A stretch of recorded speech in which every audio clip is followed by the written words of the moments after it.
If you haven't noticed, there is a new weapon that many different countries are talking about and that they've developed.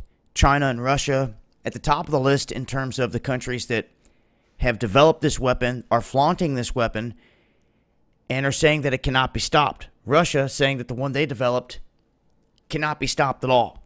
Now, of course, until we see some tests and we see exactly what these things can do, and we see something that can stop it, well, we're just going to have to wait and see what happens here. Now, often, there will be tests ran on these, and they'll put out videos, and we'll be able to see the capabilities.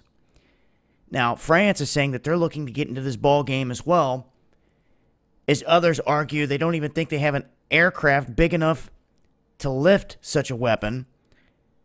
They're saying they're trying to catch up with the U.S., Russia, and China in terms of this weaponry. They just unveiled the model for this VMAX. It is an experimental maneuvering vehicle. Now, apparently, these things are said to move at hypersonic speeds.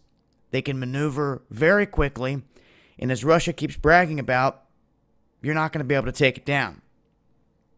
Now, one could argue, if they have hypersonic stuff coming down, as long as you have hypersonic to counter it, you could hit it. You could stop it. Now, Russia's talked about these things coming down and breaking into 100 different missiles, and you would not be able to stop all 100, as they all were deployed to different areas, smaller hypersonic vehicles breaking loose from the larger one. Now, all this talk, and the talk of space-based weapons and satellites and all this other stuff, the U.S. has been developing their own. And you cannot forget about the black budget out here. Oftentimes when I hear these stories, it's the first thing that comes to mind. They're talking about these hypersonic gliders left and right. And this is what they're showing everyone out here on the world stage. They're telling everyone about this. What about all the super secret stuff? The black budget stuff? All those weapons?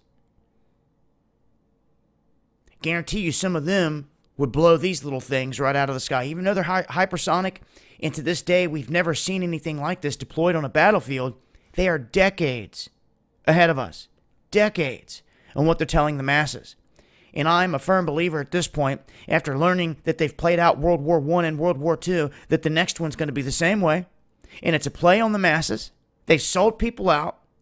And it's just going to be a calling once again.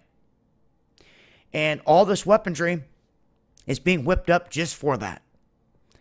So, this is the latest. France saying that they're going to enter this race here with these gliders. This is also a France that just conducted long-range bombing drills that just took place after the INF treaty was disposed of by Russia and the United States. As of right now, well, this is where everything sits. I'm going to leave a link. Make sure to follow me on Twitter for more as well. It's been Dabu7. Peace.